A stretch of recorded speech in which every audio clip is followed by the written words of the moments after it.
you mentioned before we went on air, like you went to college, you were obviously DJing before and during this time. When Yeah. did you actually start producing, or when did you like make that actual move that I'm going to do something to this?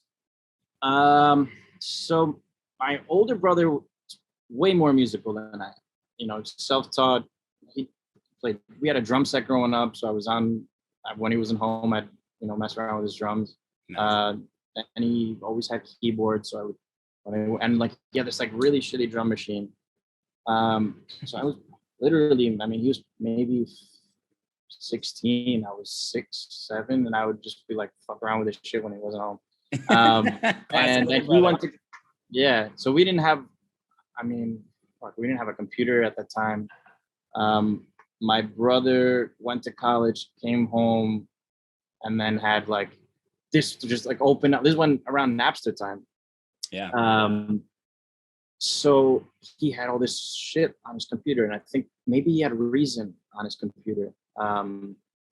So I kind of would just started dabbling, and then I finally got my own computer at like whatever 13 or 12.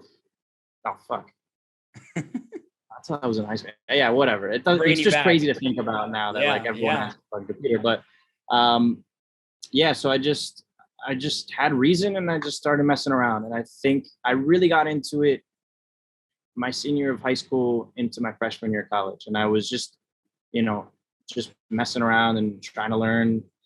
And I think it was, I want to say my junior year of college that I like unlocked the next level. Like, and it was literally, I was like, oh, I was reading an article on a freaking magazine about sidechaining. And I was like, what the fuck is sidechaining? And again, like, you right now, you go to any website, you can get a template on how to make all this shit, but it was different, So that same week that I figured out what sidechain was, I finished the song and I sent it to Marcus Schultz. And 4 weeks later, I get an email back, and Marcus Schultz was like, holy shit, this song is incredible. I want to sign it. And I was like, this is some like April Fool's joke thing or something. Yeah. So I just replied, I was like, okay, if this is really Marcus Schultz, like, give me a call. And at the time I was really into Global DJ Broadcast, which was his radio show. Right.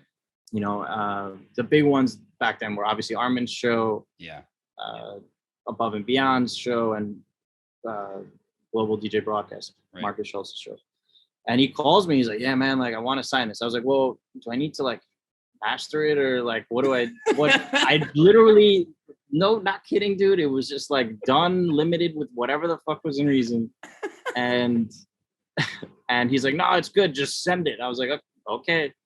And I sent a master to him, and a couple weeks later I got a contract from Armada, because that was where Cold Harbor was distributed through. And he signed it, and it came out on his Ibiza 06 compilation. Wow. Yeah. And they pressed it to vinyl too, which is really cool. They did like a little sampler, and it was one of the tracks on there.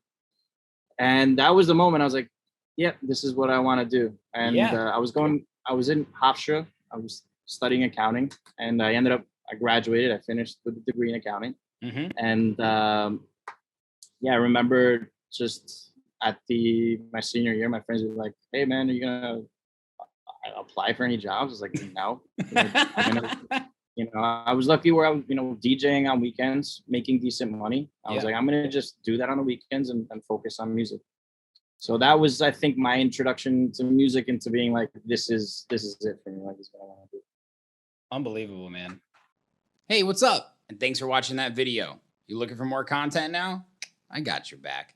Go to my YouTube channel right now, hit that subscribe button, and make sure you turn on all notifications so you never miss any upcoming exclusive artist interviews, Sherm in the Booth clips, new music, live sets, and more.